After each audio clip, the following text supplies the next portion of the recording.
Mi nombre es María Eugenia Lais, soy una de las que va a coordinar este webinar junto con el doctor Luis Parra, que es el jefe del Servicio de Neumonología del Hospital Noti de la ciudad de Mendoza.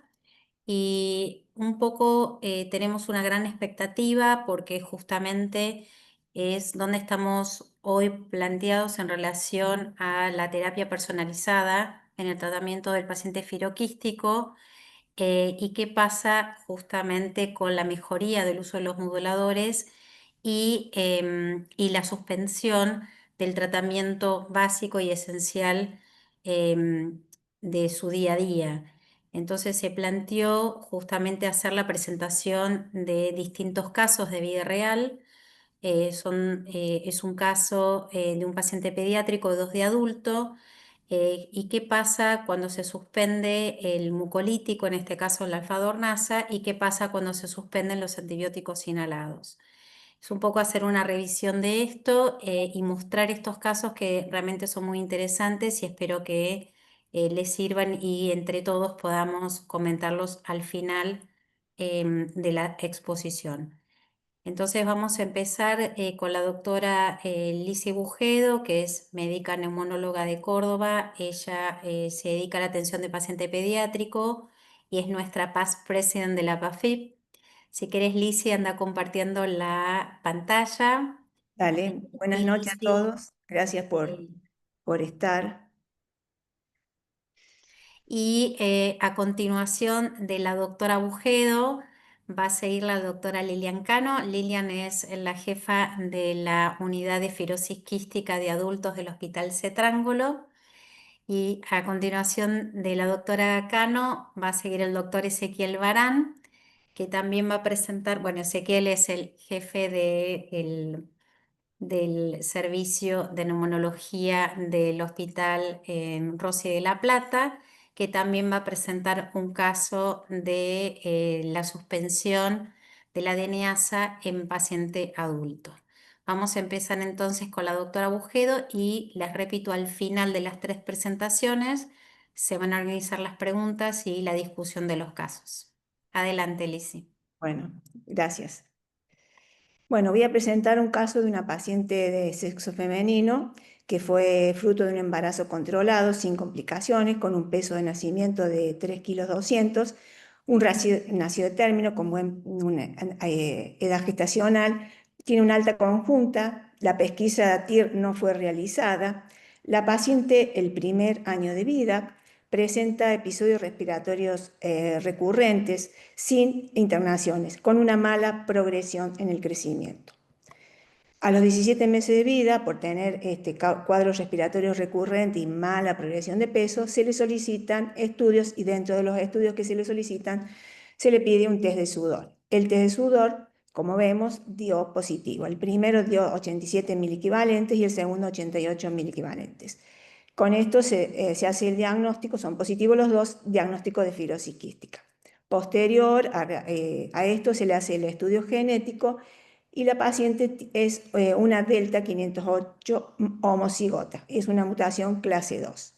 La paciente comienza con el tratamiento habitual para la fibrosis quística, tenía también insuficiencia pancreática, por lo cual recibió enzimas, vitaminas, ADKE, kinesioterapia diaria, los mucolíticos, que en esa época empezó después de los 5 años, con la DNASA. Los primeros años de vida solamente ella presentó cultivos con estáfilo metisensible. A los 9 años ella es hospitalizada por un cuadro respiratorio grave con un cultivo de pseudomonas. Se realiza tratamiento antibióticos, ella comienza con tratamientos antibióticos inhalados, continúa con los mucolíticos, la quinesio y las vitaminas. A los 10 años, la misma comienza, como era homocigota delta 508, comienza con la doble terapia con moduladores. Con esto ella tiene muy buena respuesta clínica, continúa posterior al comienzo de la doble terapia, continúa sin exacerbaciones, mejora la función pulmonar y mejora su índice de masa corporal.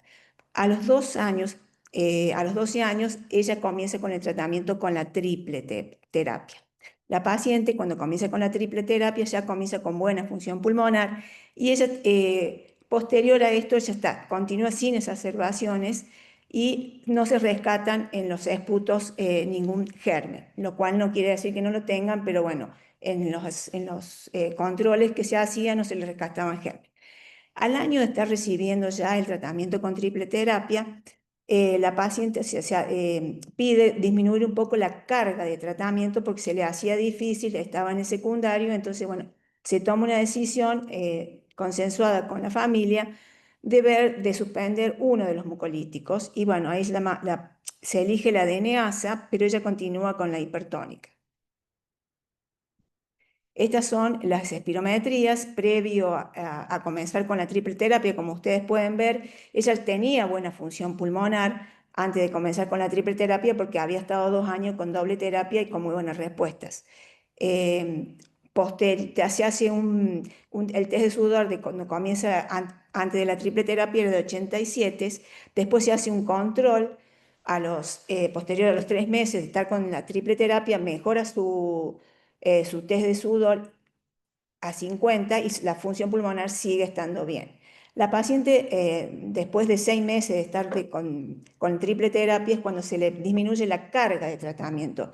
Y ahí se había arreglado disminuir la DNASA y que siguiera con la hipertónica. Pero bueno, la paciente, como se sentía bien, después me entero, ella hacía esporádicamente la hipertónica y estaba sin mucolítico y también un poco había abandonado la kinesioterapia porque al no tener secreciones y al sentirse bien y estar con buena función pulmonar, bueno, a partir del 4.º mes de este abandono, la paciente me hace una exacerbación respiratoria y me hace una caída de la función pulmonar. Como era una paciente que era en sí, tenía buena adherencia, se habla de nuevo con los padres y con ella y se decide que siga con todo el tratamiento mucolítico, ¿no? Que siga con la DNASA y con la hipertónica 2 veces al día. Recupera su función pulmonar, no tienes más exacerbaciones, no se rescatan gérmenes y bueno, en la actualidad ya lleva más eh, de, de 2 años de esto, ella está ahora en la actualidad con DNASA y una sola nebulización con hipertónica. Estas son las tomografías previas a comenzar con la triple terapia y posterior. Como ustedes pueden ver, una paciente que tenía compromiso pulmonar tomográfico, tenía bronquiectasia, atrapamiento aéreo y tapones mucosos, y hay una mejoría notable posterior al tratamiento con la triple. ¿Cuáles fueron las consideraciones que se tuvo en el momento de decidir por qué se le disminuía la carga de tratamiento a esta niña? Bueno, ella tenía una función pulmonar tenía un BEF más de 80. Este BEF más de 80 ya lo llevaba por un tiempo prolongado, ya primero con la doble terapia y después con la triple. Tenía ausencia de exacerbaciones por más de 2 años, no tenía rescate de germen en el esputo, tenía buena adherencia al tratamiento y un buen índice de masa corporal. ¿Y cuál era lo negativo que teníamos para suspender la medicación? Bueno, era una paciente que tenía una mutación grave, una delta 508, una homocigota. Tenía compromiso pulmonar, era una paciente que tenía ya daño pulmonar. También había mejorado con la triple, pero seguía persistiendo bronquiectasia y atrapamiento aéreo. Y había tenido infección crónica con pseudomonas y con un estafilometriasis. Acá voy a hacer hincapié en estos trabajos que hablan de la importancia de los tratamientos sintomáticos en los pacientes con fibrosis quística.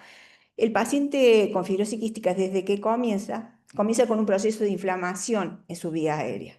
Y acá estos trabajos son muy interesantes porque hablan en pacientes que fueron con diagnóstico por screening de fibrosis quística y asintomáticos, y se le hizo una evaluación tomográfica en el trabajo de los australianos a los 3 meses y medio, y ya encontraron que había atrapamiento aéreo en un 67%, con dilatación bronquial un 19% y bronquiectasia en un 45%. En este otro trabajo que se publicó en el 2017 para ver los cambios que hay en la vía aérea de los chicos desde que se hace el diagnóstico con fibrosis quística, se encontró que los niños a los 3 años ya un 40% presenta bronquiectasia y a los 5 años hay un 80% que presenta bronquiectasia. ¿Cuál es la importancia de presentar estos trabajos? Es que nosotros en nuestro país los tratamientos con los moduladores, la mayoría lo estamos teniendo a partir de los 6 años de la triple terapia. En algunos casos lo ponemos antes, off-label, pero generalmente es a partir de los 6 años que tenemos en nuestro país. Entonces, si nosotros tenemos que hacer hincapié en el tratamiento sintomático los primeros años de vida. Y acá juegan un rol importante los mucolíticos. Y dentro de los mucolíticos, el que más se ha estudiado en los primeros años de vida es la solución hipertónica. La DNASA, como sabemos, la indicamos a partir de los 5 años y en algunos casos lo hacemos antes cuando hay compromiso estructural de la vía respiratoria. Esto es un poco para cómo actúa la DNAsa. Ustedes saben que el paciente que tiene fibrosis quística es un paciente que tiene difusión del CFTR, lo cual él tiene aumento de un moco espeso. Y este moco espeso, ¿por qué se forma? Porque, bueno, hay aumento de neutrófilos. Estos neutrófilos se generan por la infección y la inflamación de la vía respiratoria y estos neutrófilos tienen una muerte defectuosa, lo cual van a generar mucho ADN, van a generar mucho ADN y esta acumulación de ADN va a generar un moco espeso, obstrucción de la vía respiratoria y me va a alterar la función respiratoria. ¿Cuál es la función de la DNAsa? Es romper las partículas del ADN para poder tener un moco que no sea tan viscoso y tan espeso.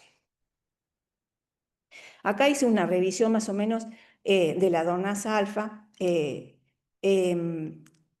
Y vemos la última revisión que se hizo Cochrane en el 2021, que evaluaron 19 trabajos, se concluyó que el uso prolongado de la DNAsa en los pacientes con fibrosis quística a partir de los 5 años de edad mejora el BEF y disminuyó el número de exacerbaciones. Otro trabajo que se hizo observacional de 25 años en 32.000 pacientes, también vieron que hay una tasa más lenta de caída del PES y un retraso de la progresión de la enfermedad y disminuyó el riesgo de las infecciones en los pacientes que tienen fibrosis quística. Otro estudio de la Sociedad Europea evaluaron durante 6 años y también encontraron una mejora del BEF. Otro estudio del Reino Unido que también tomó 4.100 pacientes con un BEF más bajo, menos de 70, y también encontró mejoras del BEF y reducción de la progresión de la enfermedad. Acá hay un artículo interesante, el estudio BEAT, que evaluó 105 pacientes con fibrosis quística con un BEF más de 80 y le hizo un lavado broncoalveolar. ¿Para qué? Para buscar inflamación en la vía aérea y si hay neutrófilos, interleuquina 8 y ADN. Los pacientes que eran tratados con ADNasa tenían mucho menos concentración de neutrófilo, interleuquina 8 y ADN. Entonces, también se ve que la DNAsa tiene un valor antiinfeccioso en los pacientes con fibrosis quística. Otro de los trabajos fue el de Friedrich en el 2004, que valoró el uso de la DNAsa en reducir el número de infecciones respiratorias bajas. El grupo tratado presentó un porcentaje menor de cultivos positivos. Robin, en el 2005, evaluó el efecto de la DNAsa en los cambios anatómicos y se valoraron las tomografías en 25 niños y acá se encontró que el grupo tratado tenía menos atrapamiento aéreo que el grupo no tratado. Otro trabajo interesante es el de la DNAsa y el índice de aclaramiento pulmonar. Esto es un índice muy sensible que muestra daño de la vía aérea, sobre todo es muy precoz en los pacientes y es más sensible que la espirometría, y encontraron que los niños que utilizaban DNAsa tenían un índice de aclaramiento menor de los que no la utilizaban. ¿Qué pasa con los moduladores? Sabemos que tienen un impacto positivo en la función pulmonar, que mejoran el BEF, que disminuyen el número de exacerbaciones y que mejoran el índice de masa corporal, que reduce los marcadores inflamatorios y cultivos. Pero es posible que los moduladores no aborden adecuadamente la inflamación y los moduladores no restauran completamente la función del CFTR y no todos los pacientes, bueno, aplican para ellos. Voy a nombrar nada más los trabajos, después lo vamos a discutir, que son los trabajos que hacen de la reducción de la carga de tratamientos de los pacientes que están utilizando modulador. Uno es el Simplifies, que tiene algunas cosas positivas y otras negativas. Como negativo tienes un paciente que se lo hizo por un periodo corto de 6 semanas y con una buena función pulmonar y no encontraron cambios, pero sí hay un 19% que presentó exacerbaciones. Después hay otros trabajos que no han concluido, como el STORM, que va a evaluar la suspensión del mucolítico por 12 meses, o el GERO o el NEUMO, que todavía están en revisión. Eh, el descubrimiento de los moduladores mejora la función del CFTR, pero no la causa, siendo el principal la causa de muerte en los pacientes con fibrosis quística la causa pulmonar. Y es posible que los moduladores no aborden adecuadamente la inflamación, el esputo viscoso, la obstrucción, la inflamación. La depuración del esputo sigue siendo un objetivo terapéutico fundamental, ¿no? Por el mucolítico o la DNASA, la hipertónica, el manitol. El manitol en nuestro país no se utiliza, pero en Europa y en Australia sí, junto con las técnicas de kinesio. Se desconoce si la suspensión del mucolítico puede exacerbar infecciones crónicas. Hasta la fecha no contamos con una evidencia que avale la suspensión del tratamiento con los mucolíticos. Esto debería hacerse en forma supervisada y personalizada si se realiza.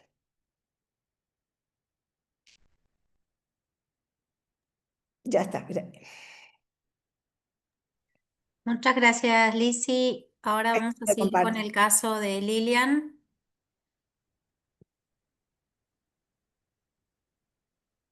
A ver, Lilian, si podés compartir la pantalla.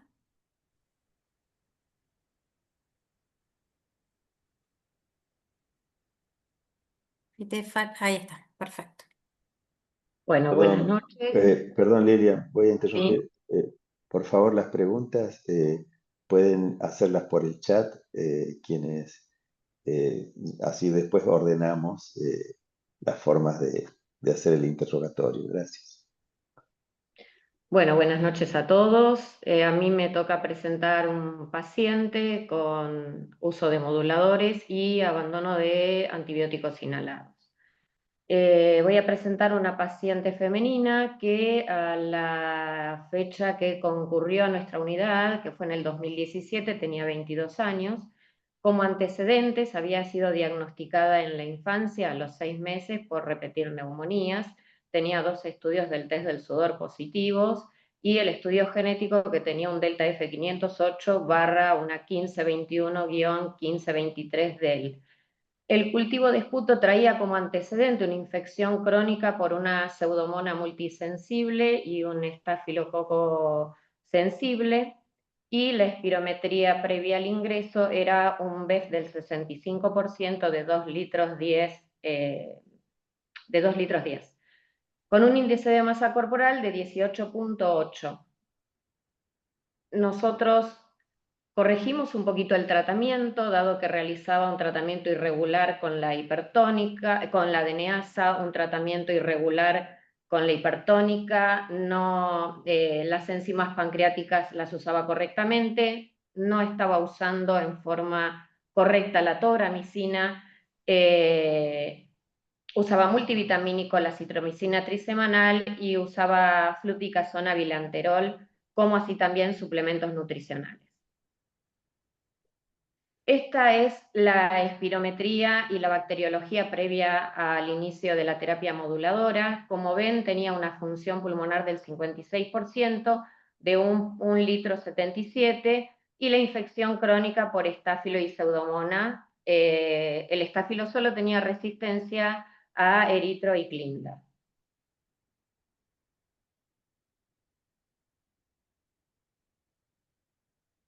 Ay, a ver, espérate que me parece que te compartí otra pantalla. Tuvo 2 exacerbaciones, perdón, espérate que te compartí la pantalla vieja, te pido mil disculpas.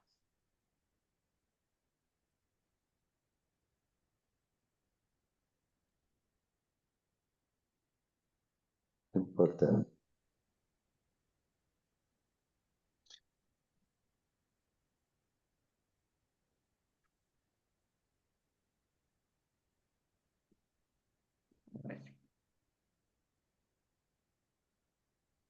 A ver si es la correcta.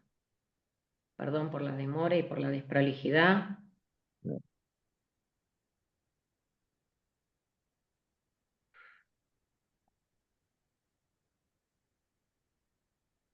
Ay, no te puedo creer. Tranquila, a ver, vamos. La voy a buscar yo también a la presentación. A ver, por favor.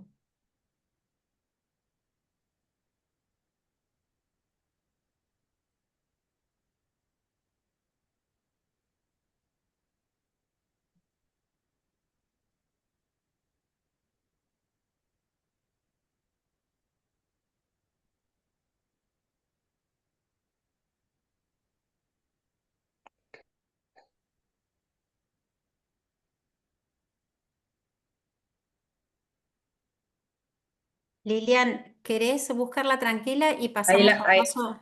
Si no, ahí la la, pasamos al caso de Ezequiel, no te preocupes, cambiamos el orden. No hay ningún ahí problema. la tengo, ahí la tengo. Mil Bueno, disculpas. Tenía abiertas las dos. Tenía abierta el borrador y la...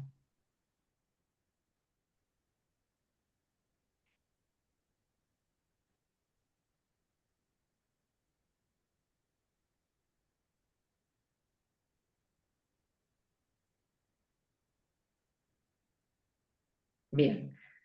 En este lapso, antes de comenzar la triple terapia, ella tuvo 2 exacerbaciones por año, en las cuales no necesitó internación, solo requirió antibióticos vía oral. Habitualmente usamos quinolonas, menos Bactrim Forte. El aislamiento bacteriológico realmente siempre fue muy similar, tenían la Pseudomonas multisensible y el Estáfilo multisensible. La mayoría de las veces en algún momento tuvo un rescate de un estáfilo resistente. La opción de darle TMS en ocasiones fue por la sensibilidad del estáfilo. Entonces esta es la espirometría previa y a los 4 meses de estar en tratamiento, ella llega a una función pulmonar del 100%. Entonces decide abandonar el tratamiento mucolítico y abandonar el uso de antibióticos inhalados. La paciente estaba realmente asintomática y nos refería que realmente realizaba las nebulizaciones y no sacaba nada de moco, no tenía ningún moco, y algo que nos relataba que realmente nos quedó grabado es que previo a la terapia moduladora, ella se sentía, decía, la Cenicienta, que vivía haciendo medicación para limpiar su vía aérea durante todo el día para llegar bien a la noche, y volver a levantarse mal, llena de moco, para arrancar otra vez a hacer toda la medicación. Y cuando inició la terapia moduladora y deja de tener catarro y ve que hace nebulizaciones y no expectora nada, y llega a una espirometría de 56 al 100%, abandona el tratamiento y obviamente decidimos suspenderlo. Pero le realizamos hisopados faringios en los controles y en diciembre nos aparece nuevamente la Pseudomonas multisensible y el estáfilo. En ese lapso, desde el inicio del tratamiento de la triple terapia a la fecha, la paciente solamente presentó una exacerbación al año, con requerimiento solamente de quinolonas vía oral por la sensibilidad. Casi todos los esputos eran similares con la Pseudomonas y el estáfilo sensible. En ocasiones siempre fue por hisopado y en ocasiones hemos rescatado flora de vía aérea superior. Esta es la espirometría a la fecha. La paciente tiene realmente un tratamiento bastante irregular, se revela bastante al tratamiento.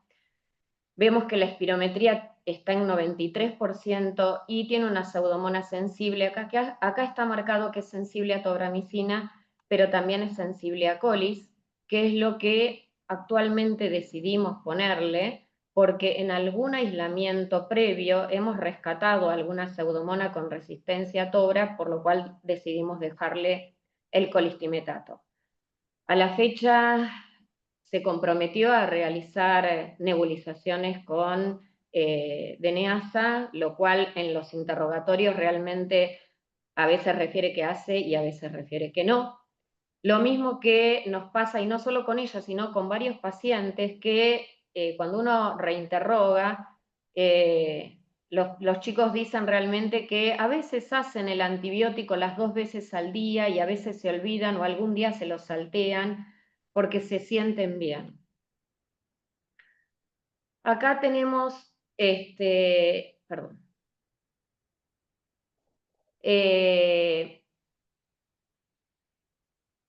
La corrección, este estudio que habla de la corrección de la función del CFTR, disminuye la cantidad de patógenos que encontramos en el esputo de los pacientes con infección crónica, pero no llegamos a encontrar que el esputo desaparezca esta infección crónica. Y esto se ve en este estudio del 2023, donde se puede ver la caída de el rescate bacteriológico, tanto del estáfilo como de la pseudomonas, que son los gérmenes primordiales, y también los gérmenes menos frecuentes, como el Achromobacter y la Burco, pero esto se nota francamente a partir del mes de iniciado el tratamiento de la triple terapia comparado al previo. Lo mismo que la cantidad de producción de esputo, en este estudio se ve a lo largo de 6 meses cómo con el uso de la triple terapia la producción de esputo disminuye francamente. En este lo que podemos ver es, en la línea roja, en el cuadrante primero, es la densidad de estáfilo, del aislamiento de estáfilo de colonias, que cae bruscamente a partir del el primer mes y se sostiene hasta los 6 meses, lo mismo que la pseudomona y la Stenotrophomonas maltophilia. Y en el otro cuadrante, si lo comparamos con otros gérmenes habituales que puede haber en la vía aérea de pacientes no fibroquísticos, esos no varían en relación a los patógenos de infección crónica en el fibroquístico. Bueno, este es el mismo estudio donde muestra los parámetros habituales. Y este estudio que se hizo en Alemania es un estudio interesante, es una corte chiquita de 79 pacientes, que eligieron pacientes con delta F508, por lo menos en uno de los alelos, y tuvieron 10 controles sanos. Y lo que se controló era cómo estaban las muestras de los pacientes sanos en relación al microbioma en el esputo, los marcadores de la inflamación, y esto fue realizado al mes, a los 3 meses y a los 12 meses después del inicio de la triple terapia, y se vio que no llegaban a alcanzarse los niveles de un esputo saludable, pero el microbioma en sí empezaba a tener una configuración más próxima a un microbioma saludable. En los estudios de vida real a largo plazo con ETI, sabemos que esto se asocia con mejoras en la función pulmonar, la reducción de las exacerbaciones, la disminución de las hospitalizaciones, como la mortalidad, y el drástico descenso en la necesidad de trasplante pulmonar al año del inicio de la triple terapia. Y también se vio en esto que luego, en este estudio comparativo que se hace 5 años previos y está a los 5 años posteriores, que en las diapositivas solo marca hasta el segundo, vemos cómo cae en forma significativa la infección crónica por pseudomonas, por estáfilo, por burco y por aspergillus. Como conclusión, podemos decir que a pesar de todo lo logrado con la triple terapia moduladora, lo que vemos es que la infección crónica en los pacientes, muchos de ellos persisten, ¿sí? Y entonces esto nos lleva a pensar que debemos tener en cuenta que la persistencia de esta infección crónica nos tiene que hacer pensar en el control y sostén del tratamiento acorde al paciente para tratar de mantener su vía aérea libre de y exacerbaciones y por ende deterioro de la función pulmonar, y el cumplimiento correcto, cosa de que nos cuesta mucho cuando los pacientes se sienten bien, el que puedan cumplir la indicación. Realmente lo vemos si queremos tomar una muestra de esputo, lo vemos cuando le tomamos el hisopado faríngeo, que realmente el cambio abrupto en las secreciones o en la ausencia de secreciones que tienen los pacientes y la calidad de vida, la mejoría que han tenido, hace una mella importante en el cumplimiento del tratamiento.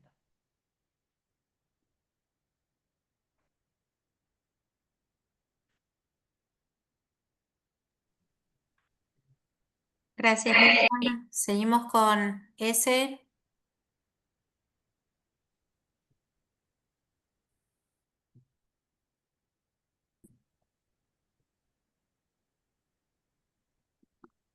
Ahí estoy. Buenas noches a todos. Gracias por haberse conectado. Y bueno, a mí me toca hablar del abandono de Dornasa en un paciente adulto. Este es un paciente que es del interior del país, que fue diagnosticado casi a los 2 años de vida, con test de sudor positivo y un estudio genético homocigota delta F508. La hermana falleció a los 17 años con diagnósticos de FQ y pasó a nuestro centro a los 17 años.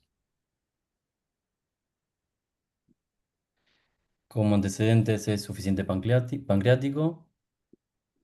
Como cultivos tuvo aislamientos positivos de estafilometilese, pseudomonas, pólipos nasales, colilitiasis ya conocida con 2 litros de 15 milímetros y función pulmonar con un BF1 de 2,5 litros, 52%. Tratamiento utilizaba formoterol budesonide, 9,320 microgramos cada 12 horas. DNASA utilizaba una vez por día y por colonización crónica con pseudomona, colistina, de 2 millones cada 12 horas. Comenzó con doble terapia, con lumacaftor y bacaftor. Después ahora vamos a ver la secuencia en el tiempo. Después comenzó con triple. No con buena adherencia al tratamiento, de regular a mala y con kinesiología también con baja adherencia. Nosotros utilizamos una escala que se llama escala de Morinsky, que es para enfermedades crónicas, y como refería Lilian, creo que a veces los pacientes tienen esa falsa sensación de ausencia de síntomas o de sentirse que la medicación no es del todo necesaria porque los efectos los ven a largo plazo y no de forma instantánea, por ejemplo, como pasa con las enzimas pancreáticas y un poco también de fatiga terapéutica, que es la carga diaria de múltiples tratamientos, acarrea a este agotamiento, deseo de hacer alguna pausa, y esto después nos conlleva al deterioro de la función. Esta era la tomografía, es la tomografía del paciente, esta es una del año pasado, donde se observa la severa afectación, más del hemitórax derecho que el izquierdo, pero tienen ambos hemitórax. Y el paciente en su lugar de origen consulta por un inicio de dolor abdominal en epigastrio de forma súbita, con irradiación dorsal en un patrón de mi cinturón, con vómitos biliosos, y decide consultar al servicio de emergencias de su ciudad de origen. Al examen físico se encontraba en buen estado, con una frecuencia cardíaca estable de 74 por minuto, una TA de 120-80, frecuencia respiratoria de 16 por minuto, con peso de 70 kilos con 200 gramos y un índice de masa corporal de 22. Esta es la escala que hacíamos referencia. Esto nosotros hace ya 11 años hicimos un trabajo de adherencia a los tratamientos con este score, que es el score de Morinsky, que habla de enfermedades crónicas, no de FQ, pero lo que nos llamó la atención que encontramos es que ningún paciente tenía adherencia elevada, todos tenían, el 60% prácticamente tenía una adherencia baja y casi el 40% de adherencia media en el tratamiento. Cuando él consulta allá, le realizan un cultivo donde aíslan solo un estafilometilese, dos hemocultivos negativos, una placa con opacidades alveolares y paralilares difusas y un urocultivo negativo. En el laboratorio cada 3 o 4 días le iban haciendo seguimiento y lo que encontraron fue una leucocitosis y una amilasa elevada. Con el diagnóstico presuntivo de pancreatitis le hacen una ecografía donde observan el hígado de cogenicidad y signos de lesiones, sin lesiones ni focales ni difusas. No observan dilatación de la vía biliar. Sí los litos, que ya eran conocidos, de 18 y 12 milímetros en la vía biliar, en la vesícula, y el páncreas se encontraba engrosado, aumentado de tamaño, de manera uniforme, con un parénquima homogéneo y tenía líquido libre de moderada cantidad en el fondo de saco de Douglas. Le hacen de todas formas una tomografía donde observan aumento del tamaño de la glándula pancreática, aspecto edematoso del páncreas, líquido peripancreático, líquido perirrenal, a predominio del lado izquierdo, líquido parietocólico y líquido en el fondo del saco de Douglas, y también le hacen una resonancia. No se quedan conformes si le seguían haciendo estudios y también se observa el aumento difuso, de aspecto edematoso, asociado con congestión de la grasa peripancreática, presencia de líquido pararrenal anterior, sobre todo el lado derecho, y en los espacios parietocólicos. Y la vesícula biliar ligeramente con contenido heterogéneo y normal en contenido. Como tratamiento le hacen un ayuno estricto, dieta líquida, un plan de hidratación con solución fisiológica, lo tratan con analgésicos, le indican ciprofloxacina endovenosa y luego le dan de alta y ahí es donde lo controlamos nosotros en la unidad. Es de una provincia del interior, entonces lo vimos un tiempo, 2 meses más tarde, estable, sin dolor, pero había descendido 1,5 kg. Se indicó una dieta hipograsa, inició restitución con enzimas pancreáticas. Y en la escala de Morisque, lo que nos llamó la atención fue sobre todo cuando le preguntamos en la escala si había tomado los medicamentos el día anterior, él refirió que no. Y tomar un medicamento todos los días es un inconveniente real para algunas personas. Si alguna vez se sintió molesto por tener que cumplir con el plan terapéutico, nos indicó que sí. Y más aún, con qué frecuencia tiene dificultad en recordar en tomar todos sus medicamentos. Y ahí nos indicó generalmente. Entonces, con una adherencia baja, un CFQR score, que ahora lo vamos a ver también bajo. Creo que lo que charlábamos recién, a veces la fatiga terapéutica, la falsa sensación de seguridad y de creer que está bien, nos conlleva a estos resultados después. Cuando le hacemos el test de caminata, caminaba 270 metros con un borde 8, desaturaba. Este es el CPQ Score, si ha tenido congestión nasal, si ha tenido silbido al respirar, si ha estado tosiendo durante el día, si ha tenido dificultad para respirar, si ha tenido tos con secreciones o flemas, y si se ha despertado durante la noche porque estaba tosiendo, va de siempre, casi siempre, a veces o nunca, y si su secreción o flema ha sido mayormente verde como muestra de sangre, amarillo, verde transparente o que no se ha fijado. Nosotros en cada consulta le hacemos el score y valida las últimas 2 semanas. En la evaluación del paciente y la evolución, cómo fue desde el 2016, tuvo un aislamiento de Burkholderia cepacia donde hicimos erradicación y nos resultó beneficioso el tratamiento de erradicación. Después nos volvimos a aislar. Comenzó con doble terapia, Lumacaftor y Bacaftor. Posteriormente con la triple terapia. Tuvimos la pandemia, tiene el episodio de pancreatitis y si ven la curva del BEF cómo va descendiendo de forma abrupta y cuando retoma el tratamiento, ahí es donde empieza a mejorar y ahora a fin de año tiene una nueva cita con nosotros para ver cómo viene con el tratamiento. Pero creo que tenemos que el abordaje tiene que ser con diálogo y fomentar la comunicación y honestamente por qué el paciente abandona el tratamiento, qué es lo que creemos que debemos modificar o en qué sesgo podemos tener en cuanto a la vida diaria del paciente y al tiempo, la continuidad del tratamiento y también el monitoreo constante, porque muchas veces nos dicen que saltean los turnos de las consultas y creo que lo tenemos que seguir porque después nos encontramos con estas sorpresas de que la función pulmonar cae bastante. Cuando viene a la consulta en la segunda ocasión, cuando retoma el tratamiento, mejora el test de caminata, 540 metros, el BOR pasa de 8 a 3, como ven ya no desatura y la saturación y la frecuencia cardíaca están mucho más estables, con una mejoría considerable en el aumento de peso, aumentó 3 kilos, la escala de Moriski también aumentó a 12 puntos y el CFQR score pasó de 13 a 23 puntos.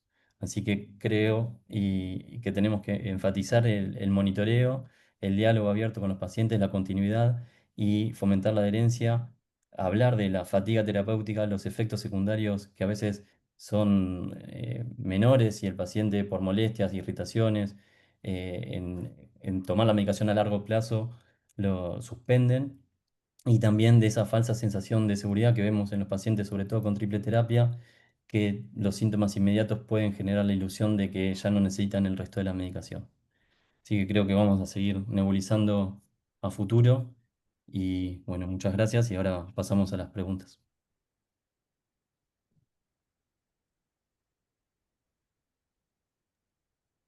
Bueno, muy buenas las presentaciones, claras, ilustrativas y enriquecidas con la bibliografía sobre todo, ¿no? Tengo alguna inquietud de la EGNI.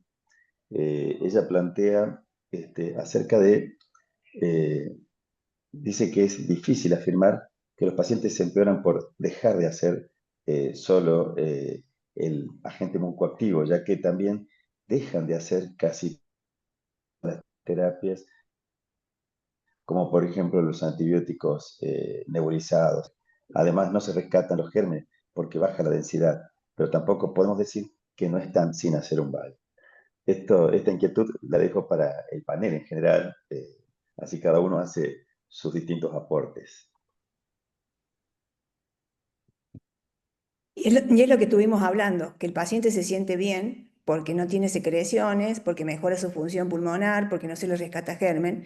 Pero bueno, tenemos que hacer hincapié en el paciente que si tenía una infección crónica, la triple terapia no desaparece. La infección crónica está latente. Y bueno, y también pasa que tampoco tiene que dejar los mucolíticos, porque cuando dejan el mucolítico te dejan de hacer la quinesio y te dejan de hacer el antibiótico, te dejan de hacer todo. Entonces ahí tenemos que hablar mucho con... para nosotros lo mejor en el paciente pediátrico, como hablamos con los padres y el padre le puede marcar más el terreno al chico, es más fácil, pero cuando ya van entrando ¿No? a la preadolescencia, adolescencia, se nos empieza a hacer mucho más difícil esto, ¿no? Bueno, pasa mucho a nosotros, nos pasa, así como conté la paciente en el caso, ¿no? Que tuvo ese cambio tan significativo en la función pulmonar, y haciendo tratamiento irregular no termina de caer su función pulmonar. Vieron la última espirometría de 100 tenía 93, estando totalmente asintomática. Entonces, cuando uno plantea la terapéutica que debe cumplir, ella nos pregunta, ¿pero por qué? Y uno cuesta que entienda el paciente que la infección la sigue teniendo, por más que nosotros lo tomemos con un hisopado faríngeo, porque ella dice, yo no tengo catarro, y así como nos pasa con ella, pasa con muchos. Y realmente estoy muy de acuerdo en lo que comentó Ezequiel, la adherencia con el uso de moduladores se vio que bajó muchísimo con respecto al resto del tratamiento, por esto de que se sienten muy bien. Sí, es así. ¿Eh?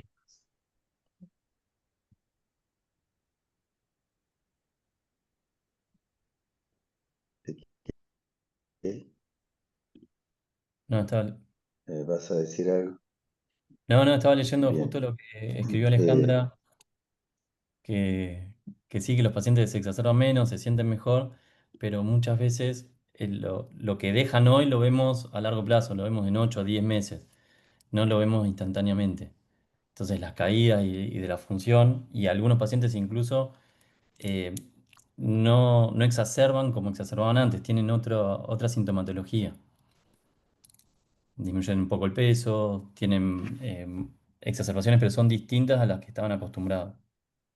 Bueno, Paciente, hay una Claro. actualización, hay un update del año pasado de la suspensión de los antibióticos inhalados con los pacientes que están recibiendo triple terapia y planteaban justamente eso, que uno tendría que primero cambiar cómo se define infección crónica hoy y también cómo se define exacerbación, que siempre fue un problema, pero cómo sería hoy, pues son pacientes que tienen menos síntomas y tenemos la dificultad con la infección crónica de tener rescate bacteriológico.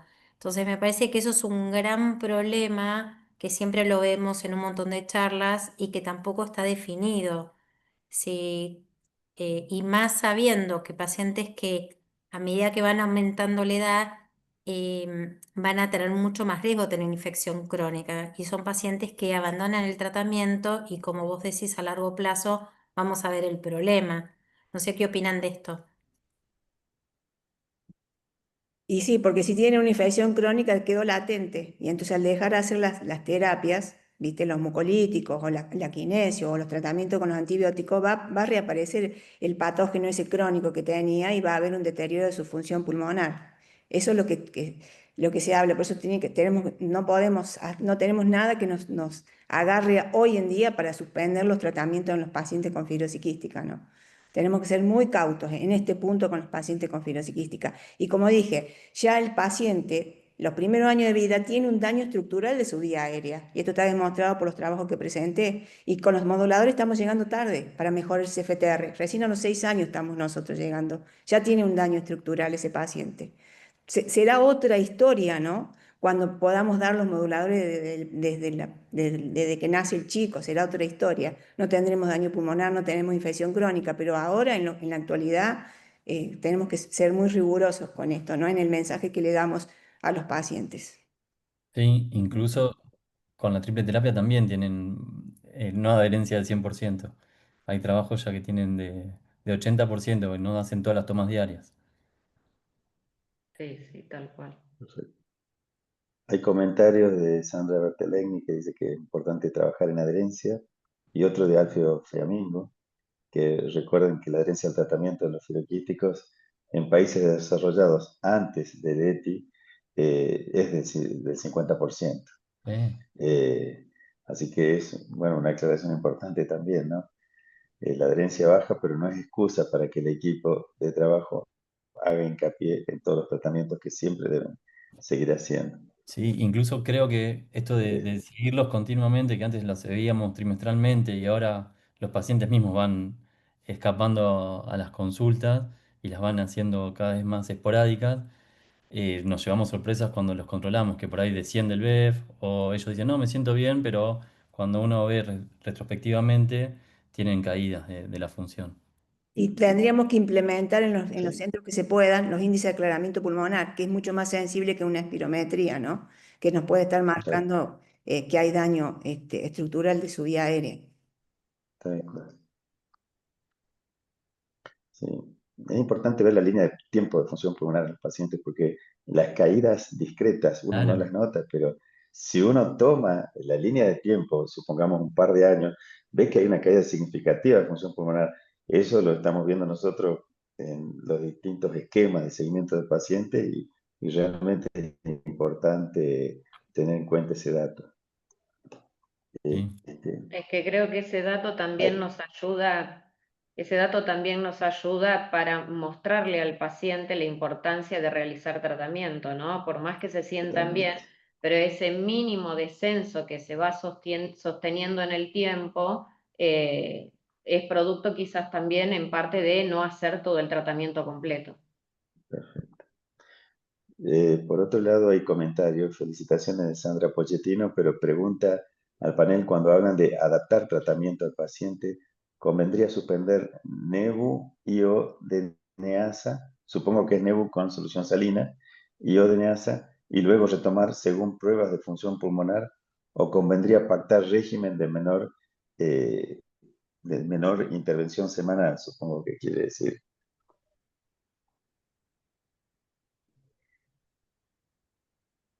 sí, Y depende del paciente, claro, eso depende del paciente, porque si tenés un paciente que ya tiene daño estructural, o sea, lo que tenemos en la actualidad no podemos suspender. Podemos decirle que si está haciendo hipertónica 2 veces al día más una DNASA, o sea, qué sé yo, pactar si es un paciente que está muy bien y no tiene mucho daño pulmonar, es leve, decirle una DNASA y una hipertónica, ¿no? Y hacer hincapié en la kinesio, que no abandonen la kinesio, porque abandonan la kinesio, ese es el punto también, ¿no?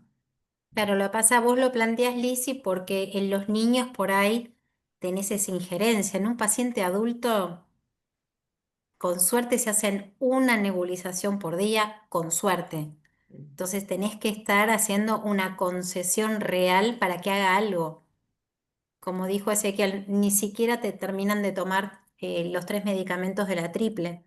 Entonces es complejo porque realmente el problema es que se sienten mejor. Entonces no sabes ni dónde meter ahí para decir, bueno, algo mínimo tenés que hacer. Y no ven si se van a exacerbar o van a deteriorar su función respiratoria. sí, lo que dice Luis, a veces nosotros nos sirve ir cargando en un Excel los BEF del paciente y le mostramos la curva, cómo va bajando y cuando retoma, cómo mejora. Eso Totalmente. como el cambio es, uno ve la hoja de atrás y ve el BF, y bajó nada, 3 mililitros.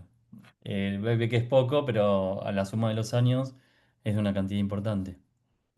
Y es mucho más acelerada de lo que se espera que tenga. Y es esa falsa Ah, sensación de seguridad, me parece. totalmente. Yo creo que Adrián tiene pregunta, mucho. Creo que pesa sí, mucho en la falta de adherencia, por lo menos lo que cuentan los adultos, ¿no? Lo agotados que vienen de tantos años de realizar tratamiento y hoy sentir este cambio que muchos refieren como decir, me siento normal. Entonces, ¿por qué me querés hacer medicación? Entonces, es tan difícil hacerle entender, como decía Eugenia, ¿no? Hay que hacer un consenso con el paciente para ver qué tiene que cumplir como más importante, porque es como que están priorizando otra cosa en la vida. Al sentirse como bien o normal, quieren priorizar otras cosas y tienen otros proyectos. Hoy seguro que los chicos también tienen lo mismo, los casos que están refiriendo querer proyectar su vida con hijos.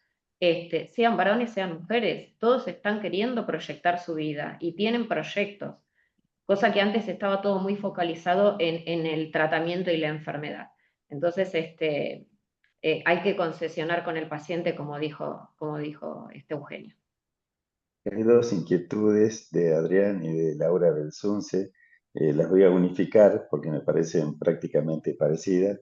Laura pregunta que qué estrategias consideran más efectivas los médicos que atienden pacientes adultos para mejorar la adherencia, porque siento, dice ella, que los pediatras agotamos las diferentes estrategias y llegan cansados a la edad adulta. Y ustedes tienen hoy el desafío de una vida futura cada vez más prolongada. Adrián dice si en los equipos con psicología encuentran alguna respuesta en este cambio de conducta en los pacientes. Eso sería más para Ezequiel y Lilian. Y en nuestro equipo, en realidad, el paciente habla con la psicóloga solo e intentan incrementarle la adherencia y fomentarle la adherencia del tratamiento e intentando instruirlos en esto, justamente, en que los cambios no los va a ver instantáneamente, los va a ver a futuro y que es a largo plazo, que no es el hoy.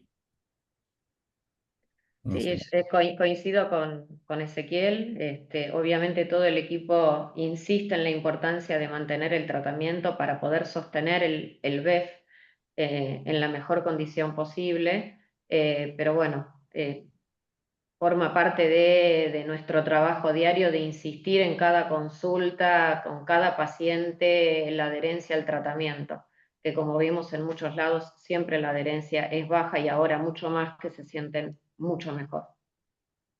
Ajá, sí. Alejandra Rey dice, están priorizando vivir.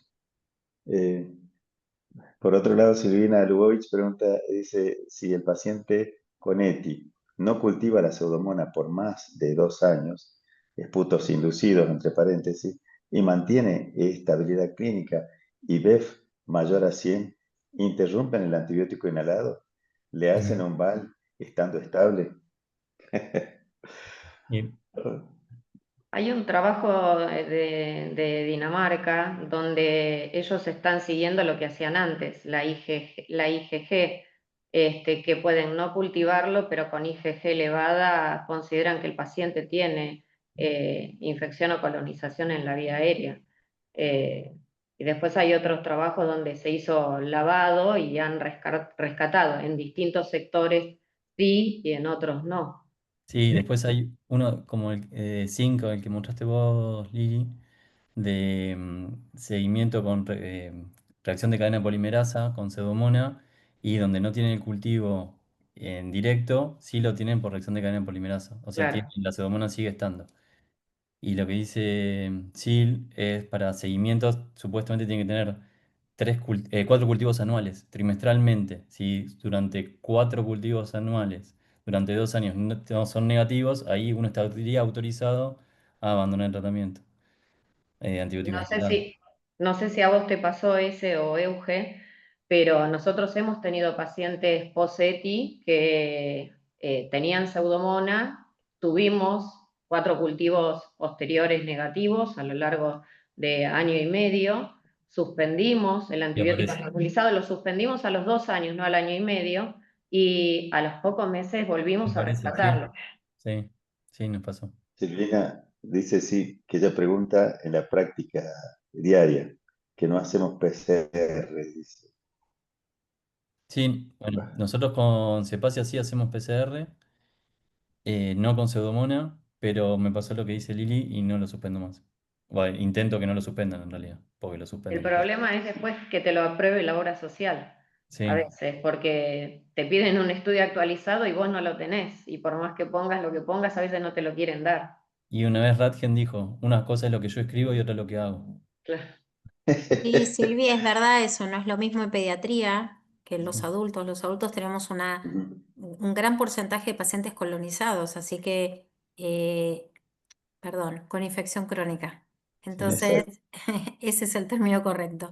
Entonces, para nosotros es mucho más complejo tener que suspender el antibiótico inhalado. El paciente lo toma por propia decisión, pero tenemos que insistirle. En pediatría seguramente, no sé, Lisi, si el manejo es diferente.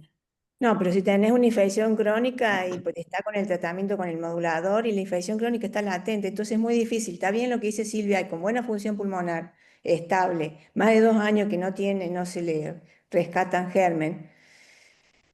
Lo podés suspender, pero tenés que estar muy alerta con ese paciente. Hacerle un lavado broncoalveolar a un paciente estable, con buena función pulmonar, es un método cruento. Lo que se habla es, bueno, seguirlo muy de cerca y hablar con la familia, ¿no? De que si el paciente tuvo infección crónica, seguramente la va a tener latente. Pero si ya va a llevar 2 años que no se rescata, bueno, se puede suspender, pero siguiendo al paciente muy de cerca, ¿no? Y depende del germen también que tenga, ¿no? No es lo mismo una pseudomonas que una bucordelia. Una bucordelia nunca se puede suspender tratamiento. Sí. Mm, bueno, a ver, acá Luis tenemos otra pregunta. Giselle Arato Sí, pregunta, ¿cuál es la Giserato. experiencia con el seguimiento bacteriológico con esputo versus hisopado faríngeo? A ver, en Sí. realidad nosotros hacemos hisopado porque la mayoría de los pacientes quizás no tienen expectoración.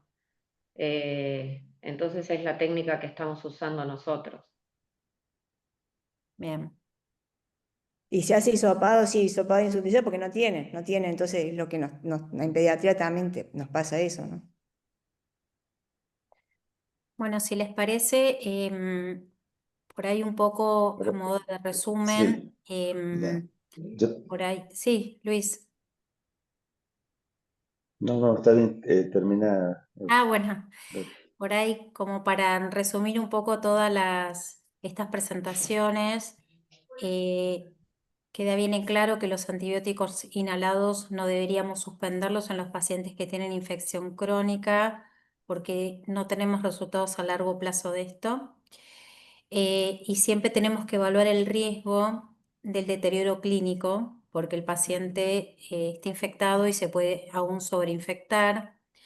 Un poco el resumen del trabajo Simplify que dijo Lisi, la limitación que fue, porque fue para pacientes que tenían poca afección y fue a corto plazo y no fue en pacientes que tenían afección severa y se vio también el riesgo de exacerbación.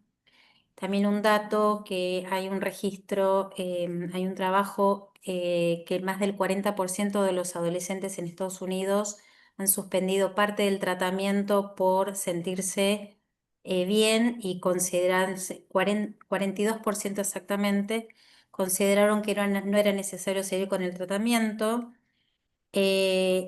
También el concepto de que si tenemos que reevaluar, y esto hay algunos trabajos que ya salieron, de reevaluar el concepto de la definición de infección crónica actual con el de exacerbación por la dificultad de las muestras que tenemos y cuál va a ser la mejor muestra y cómo tenemos que seguir haciendo el rescate bacteriológico.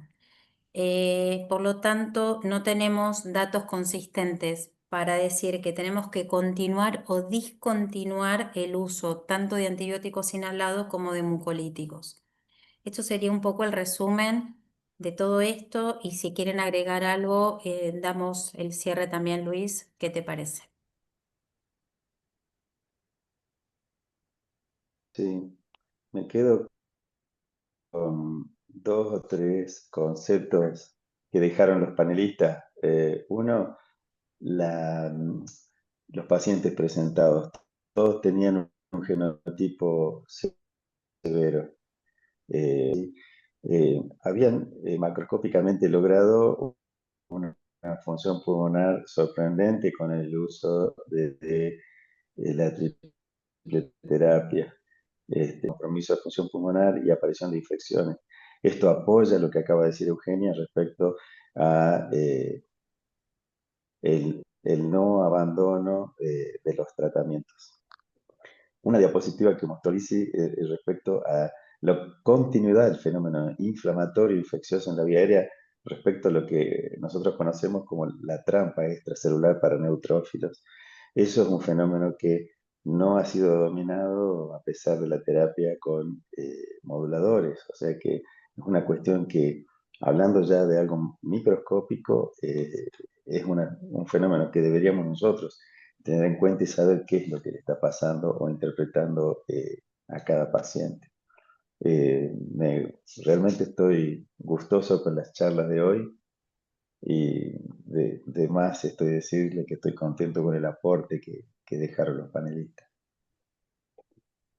Bueno, muy bien. Muchísimas gracias a todos por participar. Tuvimos una gran concurrencia. Gracias a Lilian, a Lisi, a Ese y bueno, y Luis por coordinar conmigo este webinar. Y los esperamos en el próximo. Buenas noches a todos.